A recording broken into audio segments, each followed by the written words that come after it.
Hmm.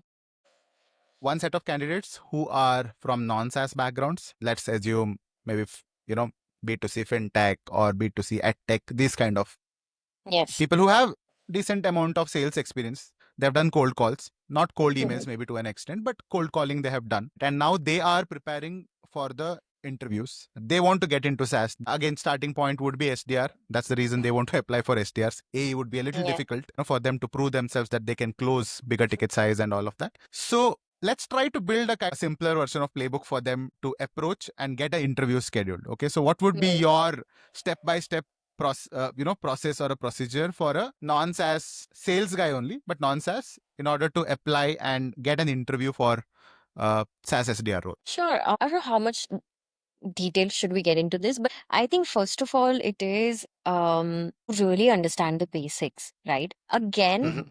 if you have been into sales, you definitely know the game, right? You Mm. definitely understand quotas. You Yeah. understand what selling is. You understand how convincing prospects is, like, and you also know that there would be methods of doing it, like a cold call, email, and those kind of stuff.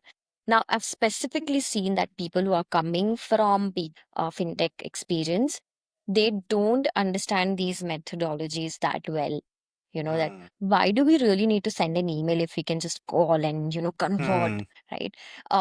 So I think just getting to know a little bit basics, what SaaS is like. I think I usually start with that question. If Mm. someone knows, great, because that person has really understood what they are getting into and why do they even want to get in, right? What is that motivating factor for them? Is Mm. it work life balance? Because that's something which was lacking Yeah. earlier. Is it money? Is it industry? What is it, right? Or Mm. they are just like falling, like just following someone blindly because most of Mm. their friends have now Yeah. converted and those kind of things. So I think just understanding the why of them getting into this role, understanding basics like what is SaaS, usually what kind of companies, or it's because it's product heavy. Like it's no more Mm. like a service or one simple product that you need to sell. Yeah.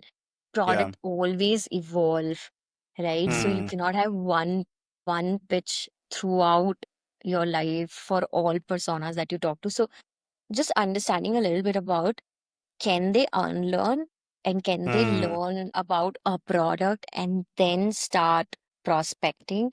And also, I think these people are very heavy on features selling, so they don't Mm. understand a lot about, are they really solving a problem or not. They think that Yeah.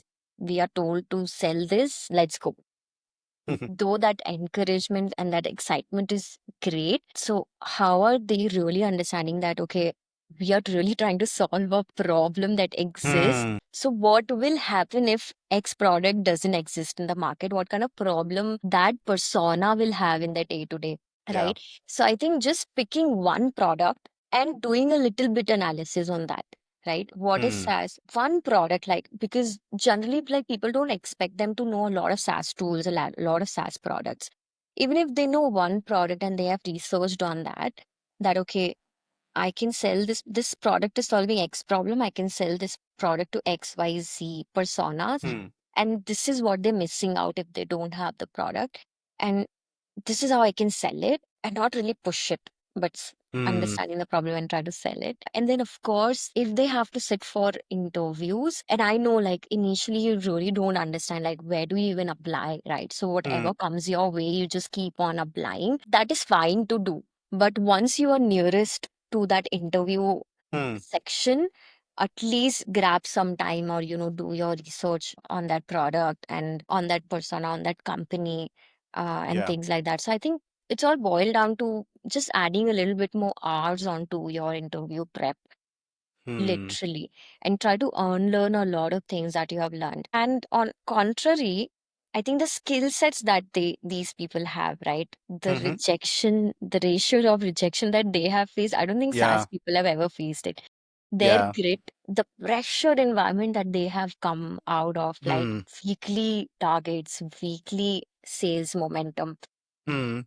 So I think these skill sets, plus if they know a little bit basics about the industry and all of thing, is a very beautiful match, I think. I've worked Yeah. beautifully for my team. Hmm. Yeah,